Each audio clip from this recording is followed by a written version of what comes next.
around us. Some were even laughing, thinking it was performance, but she was suffering. I begged for help, but nobody really cared. I was hopeless. I could do nothing at that point than to hold my sister, who was crying out of fear, while my mother lay unconscious beside us. The city was new to us, and we were all alone in this world, being rejected by our family. Now, it wasn't always like that. Just a few months before, I was a really happy child, growing up in a beautiful village, raising the animals, roaming in the jungles with my friends, and helping my parents in the farm. Carrying out these wet rice seedlings and passing it to the women as they cultivated, learning and imitating from the uncles as they tilled their land with a melodious sound. There was this joy of growing the food and having enough to eat. But here I was in the street, all alone, begging and searching in the trash can for food. Now, you might wonder how we came that far. A year before, my mother started to have an epileptic fit. Instead of taking her to the hospital, which was far away, she was taken to the shaman, and her condition started to be worse and worse. People in the village thought she was possessed by some kind of evil spirit, God knows what. And they wanted us out from the village. Tired of all this kind of accusation, my father brought us to Kathmandu and left us there. 4 months of life in the street was very harsh. I understood the real meaning of hunger, homelessness, and helplessness. I always prayed for this to be over, and my prayer were heard through Rokpa's help. Rokpa, an organization which supports street and orphan children in Nepal. They carry numerous other projects to support people in need.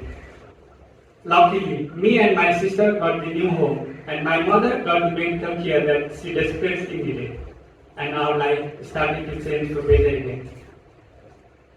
Rokpa even supported my mother with a small tea shop in Kathmandu, which unfortunately after 3 years had to be closed because she started facing harassment from the wrong people. I was 13 years old. On my school break, we went to village and asked my father for a land where my mother could stay and farm. He refused at first, but some of the villagers and elders of the community came to our support, and we got the land. I was really happy to be back again. My mother would teach me to grow different kind of crops, different kind of vegetables, and I really enjoyed working with her. There was this joy. But every passing year, when I go to village, I would notice youth were slowly disappearing from the land. The village where I once had a memories of happy farmer growing their crops and saving the tradition was no more a reality. My country Nepal, which once used to be known as exporter of food, now export youth as cheap labor. Every day, more than 1,300 people leave the country. They take high interest from the loan shark, and from being in their own house with their loved one, they are being cramped with 8 other migrant workers in a tiny room. We have moderate climate in the hill, of average temperature, let's say around 25 degrees. But they have to endure working in 50 degrees harsh condition. The freedom and dignity that they have back home are snatched away as they face discrimination, abuse, and serve jail for minor transgression. And some, unable to suffer and all this hardship, they get hooked on alcohol. And sadly, some never returns. While constructing the FIFA stadium in Qatar, more than 500 Nepalese died, and every day, more than 3 dead bodies of migrant workers are being brought back to Nepal. Back in my village, Arukata, the once fertile land has been degraded because of the excessive use of chemicals, and it has been pushing the farmer away from their land. The village now becomes a place for elderly and children only. Something really has to be done in order to bring hope to the land and to the people. Deep inside, I always wish to do something for the community that once let us down. Our organization, Asa Bhumi, which means hope to land, wants to transform this situation.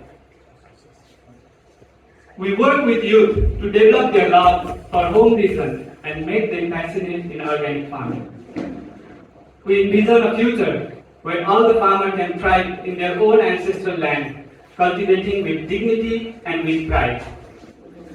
We have 4 hectares of land in the hill, which now lies abandoned, as you can see.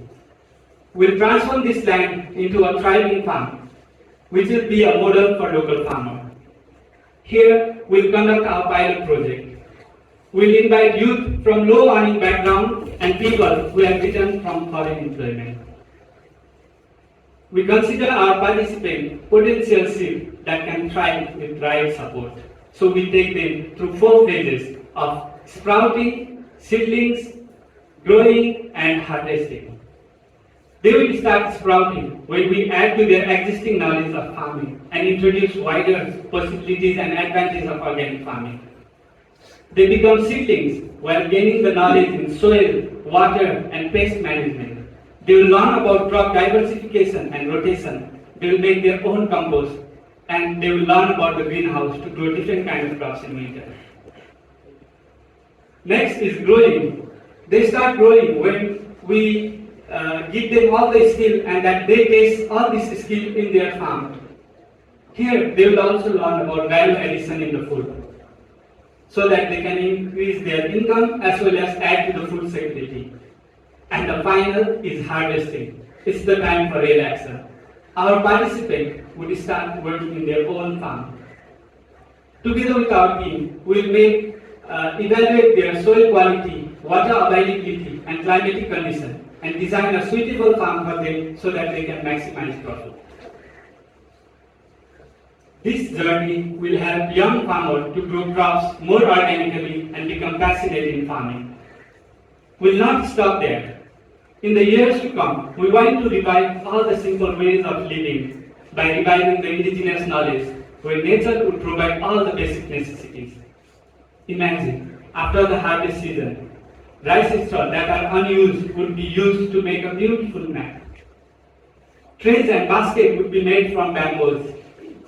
Grass would be used to make nice rope. Because we would like to replace all the cheap plastic materials that are now in our village. Asa Bhumi will further brand this product and increase the income generating part in the community. Youth in Arukhata think that there is no other way to prosper than to leave their home, travel mile away, and just to earn the bare minimum.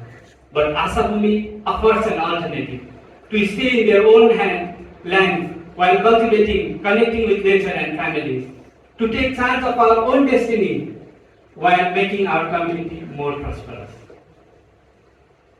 As philosopher Seneca said, it is not the man who has too little, but a man who craves more that is poor. Thank you.